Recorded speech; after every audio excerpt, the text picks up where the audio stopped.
আমিও ব্যক্তিগতভাবে চাই এরকম একজন প্লেয়ার যার দেশের জন্য এত অর্জন রয়েছে, তিনি বাংলাদেশেই তার যেহেতু টেস্ট শেষ করতে চাচ্ছেন, সে ফেয়ারওয়েলটা পাক, এটা আমার আশা থাকবে।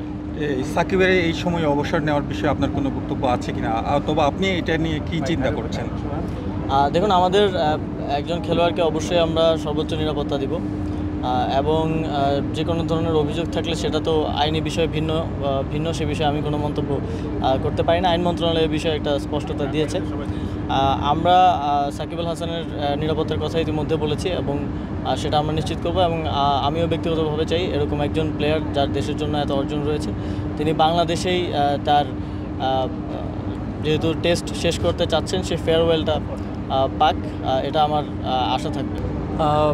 আজকের খেলা দেখার পর আমি বাংলাদেশের নারী ক্রিকেট দলের সফলতার ব্যাপারে আশাবাদী।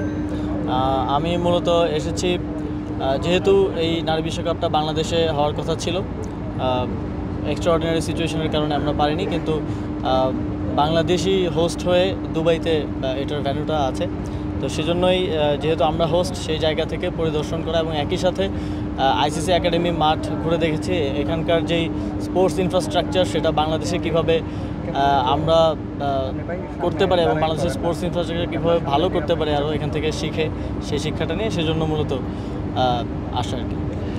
বাংলাদেশের ক্রীড়াঙ্গনকে ঢেলে সাজানোর জন্য এবং একটা জবাবদিহিতা নিয়ে আসার জন্য আপনার কি পদক্ষেপ থাকবে? আপনারা জানেন ইতিমধ্যেই আমরা অনেকগুলো পদক্ষেপ নিয়েছি এবং সেগুলোর কার্যক্রম চলমান আছে। আমরা প্রত্যেকটা জেলা ক্রীড়া সংস্থা, উপজেলা এবং বিভাগীয় ক্রীড়া সংস্থাগুলো ভেঙে দিয়েছি, আবার পুনর্গঠনের কার্যক্রম চলমান আছে। আমরা মূলত বাংলাদেশের ক্রীড়াঙ্গনটা যেভাবে ঢাকা কেন্দ্রিক হয়ে গিয়েছিল, যে কারণে আমরা আসলে আমাদের লাইন আপ এবং প্রান্তিক অঞ্চল থেকে খেলোয়াড়দেরকে উঠিয়ে আনতে পারছিলাম না, সেই জায়গাটাকে অ্যাড্রেস করার জন্য আমরা আবার এটা বিকেন্দ্রীকরণ করার কথা ভাবছি। এবং আপনারা জানেন জেলা টুর্নামেন্টগুলো নিয়ে স্থবিরতা আছে দীর্ঘ। আমরা আগামীতে যেন প্রতি বছরই জেলা টুর্নামেন্ট আয়োজন করতে সক্ষম হই, সেটা নিশ্চিত করব। এবং একই সাথে স্পোর্টস ইনফ্রাস্ট্রাকচারও আমাদের অনেক ডেভেলপমেন্ট করার সুযোগ আছে, যেহেতু সেটা মন্ত্রণালয়ে সরাসরি আমরা দেখি। সেই জায়গা থেকে আমরা আরও যেমন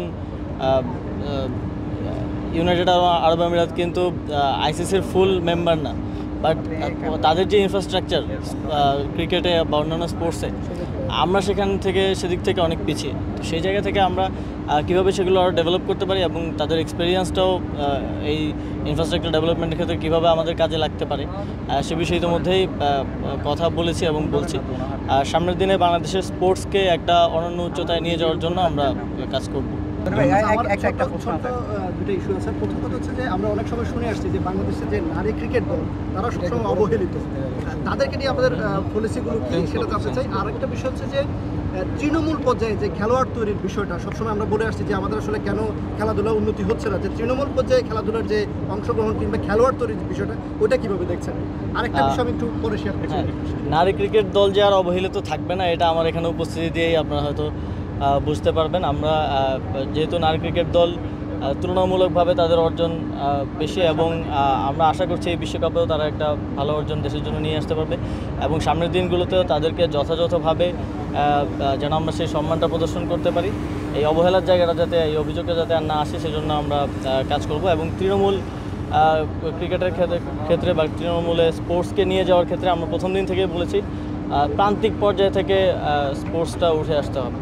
এটা টপ টু বটম অ্যাপ্রোচ হলে হবে না, bottom to top approach, bottom up অ্যাপ্রোচে কাজ করতে হবে।